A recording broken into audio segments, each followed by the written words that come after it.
I'll start by mincing 3 garlic cloves. We'll add some spice with a lovely chili pepper, removing most of the seeds. We can't forget about the onions. I'll cut 2 white ones and a red one. And finally, the red pepper. Let's try to remove the white part, letting as little as possible go to waste. And I'll put the meat in the saucepan where I've already heated up some oil.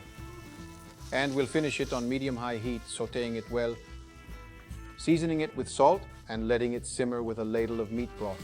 Now I let it cook for 10 minutes and then set it aside. In the same pot, I'll pour some more oil and thoroughly roast all the vegetables. The garlic, chili pepper, onions and bell pepper. I season it with salt, pepper, raw sugar, and powdered cumin and coriander. The mix of spices should be used according to taste. We can make our chili either spicy or mild. The one we are making today will be slightly spicy. You can add paprika, lime, or even dark chocolate. I'll raise the heat and add more meat broth to the simmer. Now I'll let the vegetables cook for 10 minutes. I can add the meat to the pot, give it a good mix, and then add in the tomato puree. I'll add the remaining broth and let it simmer over medium heat for 60 minutes. We're using a cast iron pot, perfect for prolonged cooking because it keeps a constant temperature. If you don't have one at home, just remember to stir often over these 60 minutes so that the bottom doesn't stick. It's been an hour.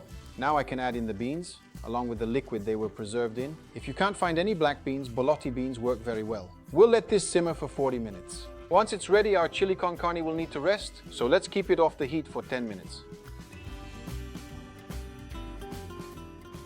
A little bit of cilantro and our dish is ready. Chili con carne goes very well with some white rice, guacamole, or can be used as filling for a tasty burrito, but it's also perfect on its own like this. This will surely be excellent. Let's try it. So good. So good.